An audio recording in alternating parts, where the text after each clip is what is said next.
Thank you for joining Wars of the Roses. And this is the mystical and medical philosophy of Paracelsus, Part 3, Fundamentals of Metaphysical Healing by Manly P. Hall, an article taken from PRS Journal, Volume 18, Number 4, Spring 1959. The Mystical and Medical Philosophy of Paracelsus, Part 3, Fundamentals of Metaphysical Healing by Manly P. Hall. In formal histories of medicine, it is customary to orient Paracelsus as the last of the great medieval doctors and the first modern physician. He was bound to the past by his numerous metaphysical, magical, and talismanic theories, but he was also a man far ahead of his time in his chemical researches. His ideas of hygiene and eugenics, and his emphasis upon psychotherapy, diet, biochemistry, and sanitation. He may also be considered as one of the last great philosophers of medicine and a staunch supporter of the use of religion in the treatment of disease. According to Paracelsus, sickness always arises from disobedience to the divine or natural laws which relate to health. He assured both his friends and enemies, however, that he was not a perfectionist, nor inclined to condemn anyone who, for one reason or another, had failed to maintain his energies and functions. It was his observation, unburdened with complaint, that the loss of health is due to a falling away from the necessary harmony by which the human being shares in a universal life principle. As long as he remains harmoniously adjusted to this principle, he cannot be sick if we accept injuries and accidents.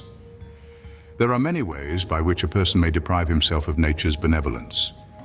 He may disobey the rules of health because of ignorance, which is unfortunate but not reprehensible.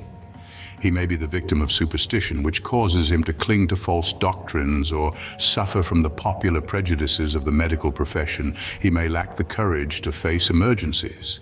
For example, he may delay having his ailments diagnosed because he fears the verdict. He may also be under a pressure of conditions which impel him to sacrifice his own well-being in the service of something or someone which he regards as greater or more important than himself. If disobedience to natural law arises from spiritual motivation, from heroic resolution or dedication to the service of God or man, the individual will be rewarded by internal consolation. But this cannot save him from the physical consequences of neglecting his body, disregarding his needs, or living contrary to the rules governing the distribution of universal energy. Paracelsus held it to be a fundamental principle of medicine that once sickness has endangered the bodily economy, every possible and reasonable means, scientific or unscientific, should be made available to the patient to assure and hasten his recovery. One of the first factors in the restoration of health is a firm and simple faith. He affirmed that faith was a real and vital aid to health and insisted that faith healing was as scientific as any other form of therapy. While it may not be so regarded by many practitioners, it is a scientific fact in nature, otherwise it could not be successful. With faith strengthening the internal resolution of the patient, he becomes receptive and hopeful, and the tranquilizing effect of such attitudes is better and less dangerous than relaxing drugs or sleeping potions. Faith helps the patient to overcome resentment toward his ailment or the causes to which it may be ascribed. Patience makes a good patient. By natural believing and a simple, genuine optimism, the sick person places himself psychologically in the keeping of powers and energies greater than himself. He seeks to understand them. He accepts them as the ministers of a divine purpose, and having in this way relaxed the tension and fear which ailments bring, he may even recover without medication. If he still requires treatment, he can cooperate genuinely with the physician and allow the remedies to accomplish their maximum results. Paracelsus said that it is the first duty of the medication to overcome the disposition of the patient. The modern tendency in medicine to treat persons rather than diseases is an extension of the Paracelsian concept. Between the doctor and the disease, the sick man himself often acts as a barrier to his own recovery. If he is cynical and critical, if he doubts both the physician and his remedy, or regards himself as a victim of some complicated injustice, he will not react well, but will be reluctant to accept advice and will not remain under medical guidance after the first symptoms have been alleviated. Such attitudes lock the magnetic field of the body and restrict the flow of those vital energies upon which recovery depends. Paracelsus therefore explains to us in his own way and in the language of his time that many ailments begin in tension, and that any device which will reduce or remove tension is valid therapy. He therefore emphasizes the healing power of prayer, which he also regards as a scientific fact. Prayer is a positive and objective statement of conviction and is naturally associated with a strong and sufficient faith. In prayer, thoughts or words stimulate the mind and the emotions with noble sentiments and encourage the realization that God is the great physician. If, for any reason, a man has separated himself from communion with deity, he must achieve a proper reconciliation. When this is accomplished, a larger measure of relaxation is possible. Convinced of the healing power of the divine mercy, the devout person becomes expectant, watching eagerly and hopefully for the signs of heavenly grace. This is far better than allowing the mind to brood upon its negative symptoms or to be hyper-observant of the inroads of the disease, leading to the total loss of optimism. Good thoughts, good words, and good deeds help to maintain health or restore it if it has been lost. Recognizing the importance of man's spiritual nature, Paracelsus clearly states that it is according to the will of nature that each human being shall in time become his own physician. We depend upon others because we lack wisdom and understanding. If another man can attain to the knowledge by which he can assist our recovery, we may likewise attain to that knowledge. While it requires much training and specialized research to restore the sick, preventive medicine is not nearly so complicated. While there may always be need for scientific guidance, such need will be the exception rather than the rule. By the integration of his life around constructive and natural procedures, the average person will enjoy a greater measure of good health than he at present regards as possible. Title page of Basilica Climica by Oswaldus Crollius, amanuensis to Paracelsus. At lower right of plate is portrait of Paracelsus. It was the opinion of von Hohenheim that the adverse effects of tension or stress may first be noted in those bodily functions associated with digestion, assimilation, and excretion. If these processes are disrupted, the body becomes toxic, and the individual slowly poisons himself. Toxin, in turn, contributes to the problem of obstruction. If this is permitted to continue without adequate correction, the flow of energy is impeded. The vital essence of life moves through the body not only by way of the physical structure, but by means of a vital etheric counterpart which is called the vital vehicle. Through this vehicle flow countless tiny streams of semi-fluidic energy.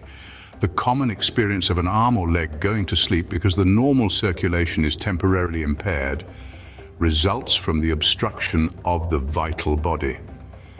As this returns to its normal relationship with the physical member, there is a prickling sensation and sometimes minor discomforts. Paracelsus believed that when a limb is amputated, its etheric double remains with the person, and that it also continues to have a sympathetic association with the dismembered part.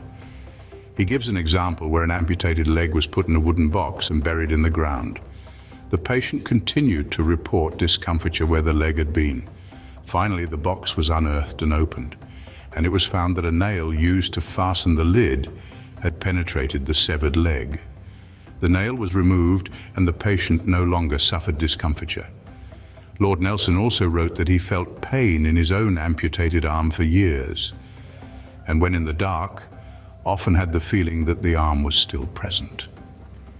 Realizing that mankind in general was not yet wise enough to preserve or restore health by spiritual means alone, Paracelsus advanced one of his best-known medical theories. He said that because of the infinite love of the Creator, there was an immediate and available remedy in nature for every inharmony of the human flesh. While some of these have not yet been discovered, the search must continue until proper medications of a non-destructive nature have been found for all physical ills. The tendency of the physician is to overlook natural remedies because they are too obvious and too simple. If he had cultivated his intuitive power as well as his analytical faculties, therapy would have advanced more rapidly. If there be energy in everything, suitable to all needs, then there must be one basic energy or principle of life. This is the mysterious blood of the Messiah, the very life power of God. All energy, therefore, in any of its myriad forms, is essentially sacred. It is sacred because no human being can ever become its master. The only way the individual can fully participate in this life force is by controlling himself, not by controlling the energy. Nutrition involves the procedure of sustaining the body of a creature by feeding it the bodies of other creatures. Energy derived from food is not actually due to the digestion of a physical substance. All bodies exist because they are focal points of energy. This is also true of medications. They set up poles which draw energy of a certain kind according to the specific nature of the remedy. All such remedies operate only within fields of suitability. A remedy given at the wrong time, or to the wrong person, though indicating the treatment of an ailment, may fail to accomplish the desired purpose. Paracelsus also gave some thought to the preparation of foods and drugs. He pointed out the danger of preparing them in ways which would damage or destroy the energy focus. He would therefore have been strongly against the denaturing of foods, the over-refinement of products, and the use of byproducts from which most of the essential virtues have already been removed. To burden the body with adulterated substances was to permit malnutrition to arise in the presence of abundance. On the other hand, he admitted that it might be possible to reduce the gross substances of foods so that their essences could be more immediately assimilated and produce more rapid results. From Opera Strasbourg 1616, Paracelsian talismans. The symbols used on these medical charms are Kabbalistic formulas. Man himself is not a simple organism, for within his body are creatures belonging to several kingdoms of nature. Within him are mineral, plant and animal organisms, and nutrition must provide each of these groups with the energy necessary for its survival. Units of nutrition are like seeds having various layers surrounding their energy cores. Thus, Paracelsus said that the body energy of the seed feeds man's body, the soul energy of the seed man's soul, and the spirit energy of the seed the spirit energy field of man. Unwise tampering with foods, which in their natural forms meet all reasonable requirements, may thus unbalance their nutritional value, supplying one part of the body but denying nourishment to another part. Realizing that the prime purpose of therapy is to supply a particular energy at a particular time to a particular part of a body, Paracelsus did not hesitate to consider magical and sympathetic means of achieving his cures. In harmony with many ancient writers, he was convinced that many metaphysical practices could be used with success, especially when more conservative methods were ineffective. He thus prepared a group of talismanic remedies. A talisman is a magical formula or symbol, usually written upon paper or parchment or engraved into the surface of some metal or gem. Paracelsus highly favored metallic talismans resembling rather closely the familiar medals of saints, which are still regarded by many as having spiritual power. These medical medals were cast from various alloys or pure metals as gold, silver, iron, copper, and the like. The work was done under the conjunctions and aspects of planets, according to the phases of the moon, or with special ceremonies of consecration. The inscriptions and devices upon them were derived from the most sacred sources, including the magical writings attributed to Solomon, king of Israel.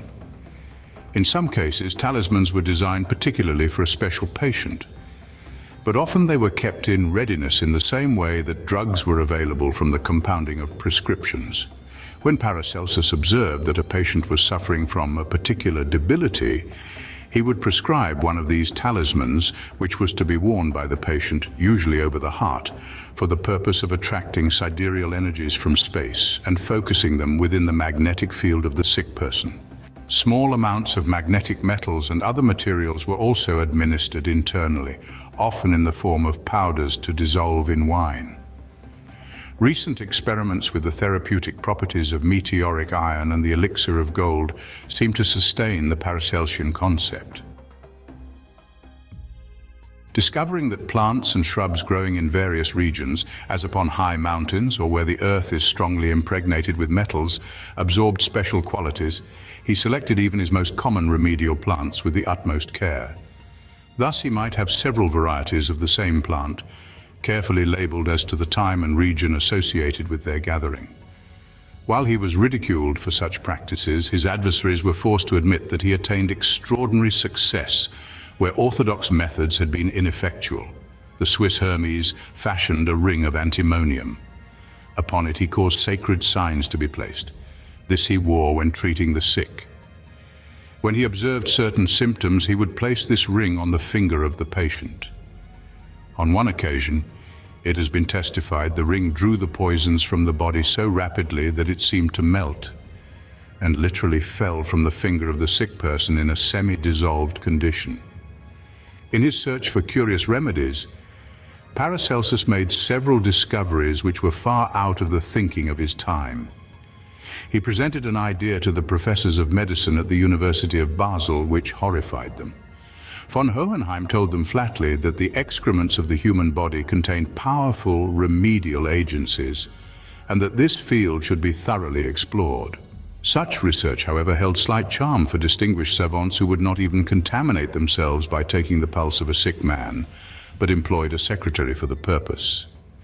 If bodily health is endangered by deficiencies which Paracelsus sought to correct by means of his magical devices, why do such deficiencies exist in the human constitution? Both unbalance and deficiency are traceable to several causes, some internal and others environmental. Unhealthful attitudes dominate the internal group and unhealthful environment the external group. Man, exposed to the intemperances of his own living and the dangers and uncertainties of his surroundings, is subject to countless injuries. Paracelsus did not believe that most diseases are hereditary or that sickness must usually follow exposure to contagious disease. The degree of susceptibility to different ailments is determined by imbalance and deficiency. Man may inherit a tendency to the ailments of his forebears because he has also derived his body from his parents, but he could not inherit energies deficient in themselves. If therefore parents have reason to suspect that they have a predisposition to certain ailments, they should immediately protect their children in every way possible. The diet should be rich in those elements which will tend to build up deficient areas and neutralize such imbalance as might be expected under the circumstances. Care in this respect may assure that the child will be completely free of the debilities of preceding generations. Mental stress can also be communicated so that tensions perpetuate themselves not by heredity but by association. If no effort is made to break these vicious circles, they may continue for several generations. Paracelsus believed there was a remedy for all human ills and was convinced that all things in nature are useful and benevolent in some way. That which is meat to one thing is poison to another. All substances are of themselves good, unless they are distorted or disturbed through the interference of mind and emotion, usually man's mind and emotion. It is therefore not necessary to destroy what is not useful to man. Rather, we must find the proper use for everything, for by so doing we maintain the balance of nature, which in turn is the greatest cause and source of protection for ourselves. Energy patterns are eternal, and energy contains within it a wonderful richness of nutrition. Diseases are entities or beings of some kind. They are not merely names or temperatures, or outbreaks upon the skin, or the disarrangement of functions. During the days of Paracelsus, Europe was plagued with periodic visitations of terrible pestilences. None knew where they came from, nor could any tell what happened when their fury was exhausted and they appeared to depart. For example, what happens to the attack of measles after you get well? We already know that measles is a name for a widespread ailment which asserts itself in various locations and attacks particularly certain age groups. Obviously, measles are of very little practical use to man except in maintaining certain systemic processes which in the long run contribute to human economy. We have no way of knowing, however, how measles as an ailment can ultimately be eliminated. Our present program in all such difficulties is to try to create immunities, yet there must be in nature, according to Paracelsus, something that needs the measles, some form of life to which this peculiar kind of energy could be of the greatest value and service. He uses this merely as an example, perhaps a homely and insufficient one. What he is really trying to tell us is that the mind of man makes it possible for the human being to become an orderer of nature. Man, dedicated to the search for truth, can find the real and appropriate place for all things and can labor to put these things in their proper order. The concept that a disease is a metaphysical entity has not endeared Paracelsus to the medical profession. He defends his belief, however, with considerable logic. If we understand by an entity something similar to a psychological complex, we must acknowledge that it is some kind of an energized organism. Diseases develop through orderly sequences of symptoms, attack various parts of the body, and some of them seem to survive, like parasites, by devouring the very flesh which they have assailed. In epidemical disease, it has been pointed out that man is relatively powerless if he cannot curb the epidemic at an early stage. The great cycles of plagues were not cured or terminated by medical skill. They exhausted themselves and disappeared as suddenly as they had appeared. Paracelsus believed that some of them, at least, were due to mutations of the atmosphere, configurations of planets, and broad psychic disturbances such as might arise from war, panic, or fanaticism. Negative and destructive attitudes and emotions held in common by vast numbers of persons may generate artificial organisms or supply polarities through which invisible supermundane creatures may gain access into the theater of human affairs. The idea appears at first fantastic, but will no longer amaze the modern world with its addiction to science fiction. Deriving certain inspiration from the records of the ancient Greeks and Egyptians, Paracelsus experimented with phases of optical therapy. He assumed it to be possible that remedies could be devised which could be taken into the body through the eyes, or for that matter, through the ears. A man listening to good advice may find his health improved as the result of what he has heard, if he will follow the recommendations. Under this heading also would be music therapy, religious rituals, sacred chants and mantrams. Therapy through the eyes has been noted in the constructive effect of great art, and through living in a cultured, artistic atmosphere in which harmonious surroundings contribute to contentment. More technically may be mentioned the Egyptian belief that each of the basic symmetrical geometric solids had therapeutic power when seen or meditated upon. Here, symbolism exercises a remedial power. Forms, designs, arrangements, and patterns capture and hold energy. This is no more than an extension again of the Pythagorean formula, that if man can produce or construct a completely perfect form, it will convey back to him, through his sensory perceptions, a powerful energy for the restoration of his own normalcy. The Greeks went further, recognizing the therapeutic value of the dance, the theater, and architecture. All mathematical sequences, proportions, designs, colors, arrangements, and tones can be elements of a grand cosmic therapy. The art is to distinguish clearly the proper tones or forms to apply in particular instances. Such a quest is endless, but its difficulties in no way deny its reality. From Stoddart's Paracelsus. After an original painted in Nuremberg about 1530, our great physician visited Constantinople, where he gained considerable knowledge of transcendental magic from the Arabs, whose researches had not been blocked by theological restrictions. From them, Paracelsus learned the effects of various designs, tones, and movements upon the human mind. He further discovered the possibility of a direct transfer of mental energy from the physician to the patient. This is not mental healing, in the popular sense of the word, but rather the direct stimulation of particular functions. By focusing mental energy as one might focus light through a lens. By the power of will and mind, functions can be stimulated, at least temporarily. Paracelsus believed that this was not purely suggestion or autosuggestion, but a native power resident in man, available to the physician, but not generally studied. He also recognized the dangers which would result from the misuse of such power, whereby mental magic could degenerate into mental sorcery. He therefore held that such power should be available only to the most dedicated physician, one entirely beyond selfish or ulterior motives, a true servant of God and nature. It is also reported that while in Constantinople, Paracelsus was instructed in the mysteries of alchemy, and secured from the Near Eastern savants the wonderful stone, azoth, which he carried in the hilt of his sword. One of the principal ends of alchemy was the compounding of the universal medicine. Paracelsus made use of alchemical terms quite frequently in his writings, but not always in a conventional way. He seems to have had a special interpretation of hermetic chemistry, but he did recognize the principle of transmutation. This means literally the regeneration of chemicals, minerals, substances, and elements. In each, a process occurred by which the soul, or inner life, was liberated from the gross parts to become a pure essence, in this way becoming compatible with all pure essences.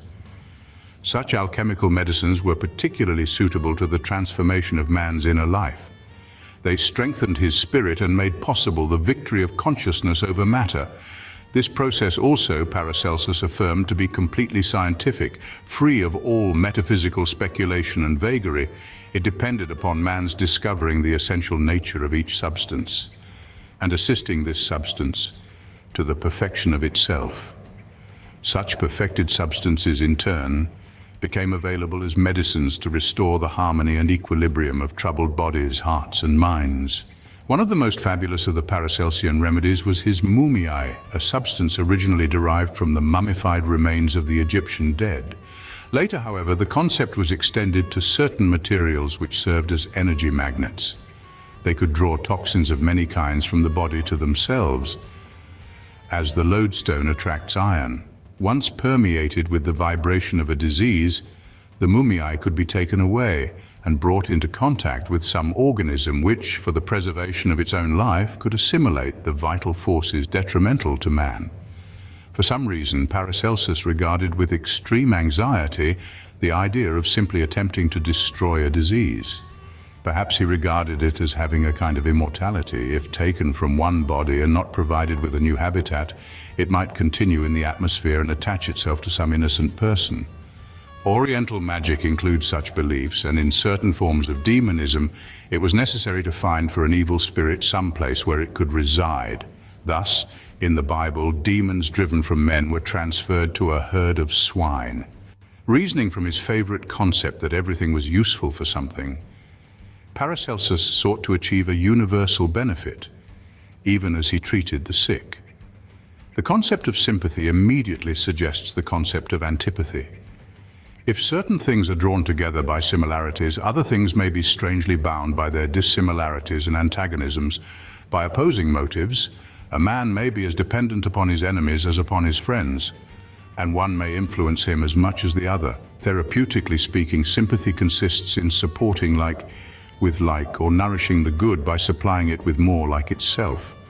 Antipathical medicine consists in neutralizing a negative force by balancing it with something equally antagonistic to itself. Here, Paracelsus made use of the old rules of astrology, as these especially apply to astrotherapy. The two malefic planets known at that time, Mars and Saturn, believed to be associated with iron and lead respectively, represented the polarities of stimulation and crystallization. Plants, herbs, minerals and metals under the rulership of Mars were therefore used to combat ailments under the rulership of Saturn, and vice versa. This opened an interesting concept of therapy. Assuming that certain aspects of planets were involved in the appearance of diseases in the body by providing a situation suitable to the inroads of that disease, it seemed obvious to our ancestors to devise appropriate remedies. This was done by capturing the rays of sympathetical or antipathical planets and stars, as the need might indicate, and making these available to the sick. In his estates at Hohenheim, Paracelsus captured dew on plates of glass. He gathered this dew under various configurations of the heavenly bodies, believing the water to carry within itself the energy of these planetary combinations. This impregnated dew he gave to his patients, and was highly satisfied with the results which he obtained. It is easy to doubt the validity of his practice, but it should not be condemned without investigation, for he may have hit upon an unsuspected truth. Much as in the case of the dew, mistletoe and orchids, because they seem to live upon the atmosphere, were regarded as gatherers of sidereal forces. The old Druids realized the secret powers of the mistletoe, which they gathered on sanctified cloths, never permitting the mistletoe to touch the earth because this would drain off its atmospheric virtue. Throughout the Paracelsian corpus, it is noted that this great physician familiarized his mind with the folklore and beliefs of every group of healers with which he could come in contact. He discarded no remedy brought to his attention without first experimenting with its virtues and analyzing the theoretical explanation of its properties. By this systematic endeavor, he made many real and vital contributions to the pharmacopoeia. He was long ridiculed for his gullibility, but in recent years he has been more than vindicated. It is not uncommon these days to read of recognized scientific groups traveling into some distant or savage region to study the remedial practices of witch doctors and medicine men. In summary, therefore, it will be noted that Paracelsus combined empirical attitudes with ancient law, bringing them into compatibility with a devout religious nature which recognized the omnipresence of divine energy and life. He sought to restore health by natural means, so that it would not be necessary for the sick first to recover from the ailment and later recover from the cure. Thank you for watching, and please don't forget to share, like, subscribe, and comment. And if you can, please consider donating to Wars of the Roses. Links to PayPal and Patreon are in the description. Thank you so very much.